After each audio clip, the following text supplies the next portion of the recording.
New Delhi के अंदर जो American secretary of state Marco Rubio जहां पे पहुंचे हुए हैं। मार्को रूबियो की बैंड बजाई, वो अमेरिका फर्स्ट कर रहे थे, तो जयशंकर जी ने साफ साफ कह दिया कि भाई आपके लिए अमेरिका फर्स्ट तो हमारे लिए इंडिया फर्स्ट। बात ट्रंप एडमिनिस्ट्रेशन जो पब्लिकली पाकिस्तान के मिलिट्री रूलर आसिम मुनीर को फेवरेट फील्ड मार्शल कह रही थी, उसी एडमिनिस्ट्रेशन के टॉप ऑफिशियल्स को न्यू दिल्ली में रियलिटी चेक तो दिया गया, लेकिन जोर जोर से वकालत कर रहे थे कि हम क्रूड ऑयल सप्लाई करने के लिए हम पूरा तैयार है, और ठंडा पानी डाल दिया उसके ऊपर जयशंकर जी ने ये कह के कि भाई हम तो डाइवर्सिफाइड रखेंगे अपने सोर्सेस, और जैसे ही आपके लिए अमेरिका फर्स्ट है हमारे लिए इंडिया फर्स्ट है, और हम आपसे भी लेंगे लेकिन हम और लोगों से लेना बंद नहीं करेंगे।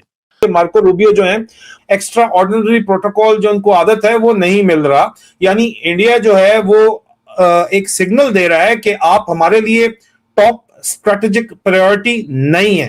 के जो हालात हैं पाकिस्तान के, इस तरह से हमारी फॉरेन पॉलिसी का जो हाल है। खारजा पॉलिसी की आप बात करें तो खारजा पॉलिसी का नया नाम है ट्रंप की चप्पू चुमाटी करना। ट्रंप तारीफ कर दे ये खारजा पॉलिसी है, इसे आलमी पजीराई कह देते। और हालात ये हैं कि अमेरिकी वज़ीर खारजा मार्को रूबियो इंडिया में खड़ा होकर कह रहा है बलूचिस्तान के स्ट्रेन हादसे पर कि वहाँ पाकिस्तानी दहशतगर्द ग्रुप है जो इंडिया पर हमले करते हैं। ये इसका नतीजा निकला है खारजा पॉलिसी का। Marco Rubio's visit to India is a generational disaster. जिस तरह उनको कोल्ड शोल्डर दिया गया है वहां पे, और जिस तरह उनको जो है वो औकात दिखाई गई है। जय हिंद, जय भारत दोस्तों। रामपाल राव 45 चैनल में आपका स्वागत है। तो मार्को रूबियो को पहले एयरपोर्ट पे नॉर्मल रिसीव किया गया, उसको कोई प्रोटोकॉल नहीं दिया गया ज़्यादा। जयशंकर जी और मार्को रूबियो प्रेस ब्रीफिंग कर रहे थे। जयशंकर जी ने मार्को रूबियो के मुंह पे बोला कि जैसे अमेरिका के लिए अमेरिका फर्स्ट है, ऐसे ही भारत के लिए भारत फर्स्ट है हमारे लिए। और मार्को रूबियो बोला कि हम एनर्जी सप्लाई कर सकते हैं इंडिया को। तो जयशंकर जी ने रूबियो के मुंह पे बोला हम तो डाइवर्सिफाई रखेंगे और हम रशिया से भी लेंगे, और जिससे हमें सस्ता मिलेगा हम उससे ऑयल लेंगे, और अगर हमें अमेरिका सस्ता देगा तो हम अमेरिका से भी लेंगे। तो मार्को रूबियो को जब से वो आया है उसको कोई अपना प्रोटोकॉल दिया गया है और उसको उसकी औकात बताई गई है कि तुम्हारी क्या औकात है अमेरिका की, भारत के आगे अब। और भारत के पत्रकार ने भी मार्को रूबियो को लपेटा। तो मार्को रूबियो सोच रहा था कि मेरे को पाकिस्तान जैसा प्रोटोकॉल मिलेगा, आसिम मुनीर आएगा, वहाँ का गृह मंत्री आएगा, मगर भारत ने उसको नॉर्मल प्रोटोकॉल दिया। तो इससे अमेरिका को बताया कि तुम हमारे लिए कोई ज़्यादा खास देश नहीं हो, और अमेरिका को उसकी औकात बताई। और जयशंकर ने प्रेस ब्रीफिंग के सामने रूबियो को ह्यूमिलेट किया और खरी खरी सुनाई। मार्को रूबियो की बैंड बजाई कार्यक्रम लगातार जारी है। उनकी 1-to-1 मीटिंग हुई विदेश मंत्री जयशंकर से, और विदेश मंत्री जयशंकर के साथ में जो ज्वाइंट प्रेस कॉन्फ्रेंस हुई उसमें तो भाई जो बैंड बजाई मार्को रूबियो ने स्वयं की, उनकी भी बजाई गई और उन्होंने भी बजाई गई। पहली बात तो वो अमेरिका फर्स्ट कर रहे थे, तो जयशंकर जी ने साफ साफ कह दिया कि भाई आपके लिए अमेरिका फर्स्ट तो हमारे लिए इंडिया फर्स्ट। और वो जोर जोर से वकालत कर रहे थे कि हम पूरी एनर्जी सप्लाई करने के लिए, यानी कि क्रूड ऑयल सप्लाई करने के लिए हम पूरा तैयार है, और ठंडा पानी डाल दिया उसके ऊपर जयशंकर जी ने ये कह के कि भाई हम तो डाइवर्सिफाइड रखेंगे अपने सोर्सेस, और जैसे ही आपके लिए अमेरिका फर्स्ट है हमारे लिए इंडिया फर्स्ट है, और हम आपसे भी लेंगे लेकिन हम और लोगों से लेना बंद नहीं करेंगे। तो ये बात तो हो गई, और उसमें ही काफ़ी कुछ एक देख सकते हैं कि कोल्ड शोल्डर क्या मतलब ज़बरदस्त फ्रीजिंग शोल्डर दे दिया गया कि भाई आए हो तो ठीक है, आपका स्वागत है, लेकिन हम आपके आगे बिछने वाले नहीं हैं। और ये भी बिल्कुल स्पष्ट था कि वो भाई साहब यहाँ क्यों आए हैं, क्योंकि सबसे पहले ट्राई किया गया कि ये जो ईरान का जो फियास्को हुआ है, जिसमें एक तरह से ट्रंप को सरेंडर करना पड़ रहा है, और ये सरेंडर जो है हमने बहुत पहले इसकी घोषणा कर दी थी, इसकी भविष्यवाणी कर दी थी। तो उसके बाद फिर ट्रंप ने ट्राई किया कि भाई चलो चाइना चलते हैं, कि चाइना के साथ कुछ कर लें, तो उसके बाद फिर हम इंडिया को और दबा लेंगे।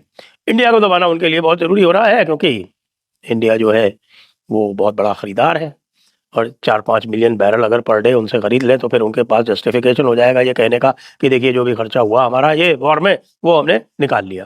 लेकिन भारत तो 500,000 से ज़्यादा लेने के लिए तैयार नहीं है अमेरिका से। अमेरिका से लैंडिंग कॉस्ट बहुत ज़्यादा पड़ती है, वेनेजुएला से भी लैंडिंग कॉस्ट ज़्यादा पड़ती है। हालांकि वेनेजुएला इस समय नंबर 3 पे है पहले नंबर पे रशिया है, नंबर 2 पे यूएई है, और नंबर 3 पे वेनेजुएला है। लेकिन वो जो भारत की ओवरऑल जो स्ट्रैटेजी है डाइवर्सिफिकेशन की, वो उसी के साथ में चलती है। तो ये तो एक ठंडा पानी डाल दिया ठंडा पानी क्या, मैं तो कहूँगा बर्फ वाला पानी डाल दिया डॉक्टर जयशंकर ने। लेकिन सोने में सुहागा तब हुआ जिसकी वजह से ना केवल मार्को रूबियो बुरी तरह से फंस गए हैं, इंडिया में भी फंस गए हैं और अमेरिका में भी फंस गए हैं, और ट्रंप की भी बेइज्जती एक तरह से इनडायरेक्ट तरीके से कर चुके हैं। वो तब हुआ जब सिद्धांत सिब्बल है एक वियॉन न्यूज़ के, उन्होंने एक प्रश्न पूछा कि साहब कि ये जो तरह तरह की जो रेसिस्ट कमेंट्स हो रही हैं और उनमें बड़े बड़े लोग भी रेसिस्ट कमेंट्स कर रहे हैं, इसके बारे में आपका क्या कहना है जो अमेरिका में जो हो रहा है। अब उनका जो इशारा था वो स्पष्ट था। सिद्धांत सिब्बल का इशारा सीधे सीधे प्रेसिडेंट ट्रंप की ओर था, क्योंकि ट्रंप ने चाइना और भारत को हेल होल बोला था। तो अचकचा गए मार्को रूबियो, ना केवल अचकचा गए, फिर उन्होंने कहा कि नहीं नहीं, कौन कौन कह रहा है, कौन, हु सेड दैट। तो बड़े डिप्लोमेटिक तरीके से सिद्धांत सिब्बल ने कहा कि एवरीवन नोज हिम, और एवरीवन नोज हिम का मतलब बिल्कुल स्पष्ट है, everyone knows whom in the world, everybody knows POTUS, president of the United States. तो उसके जवाब में रूबियो ये कह गए कि भाई बेवकूफ़ लोग हर जगह होते हैं, तो ऐसे लोगों को जो है वो सीरियसली नहीं लेना चाहिए। अब ये भाई पूरी बात जो है वो पूरी दुनिया में फैल गई कि मार्को रूबियो ने प्रेसिडेंट ट्रंप को बेवकूफ़ कहा और मागा वालों को बेवकूफ़ कहा। उसके बाद से मार्को रूबियो की ऐसी तैसी जो है वो पूरी जो मागा क्राउड है वो लेके चढ़ गई पूरी तरह से मार्को रूबियो के ऊपर। प्रेसिडेंट ट्रंप का तो फिर उन्होंने आज सवेरे जब वो चले आगरा और जयपुर के लिए, तो एक यूएस के जर्नलिस्ट ने तो साफ साफ पूछ लिया, hey president Trump had said that. तब उनको बचाव करना पड़ा कि no president Trump is very friendly to India and he loves India and he loves prime minister Modi, ये करके उन्होंने अपना इधर उधर करके और बचने की कोशिश की, लेकिन फंस गए बुरी तरह से। और ये जो है ये हाईलाइट हो गई इस पूरे विजिट की। कई लोग तो कह रहे हैं कि Marco Rubio's visit to India is a generational disaster. ये बात अवश्य है कि भैया उनको जितना भी आवश्यकता है डिप्लोमेटिकली ऑफिशियल प्रोटोकॉल के अनुसार, उससे 1% भी अधिक महत्व नहीं दिया गया।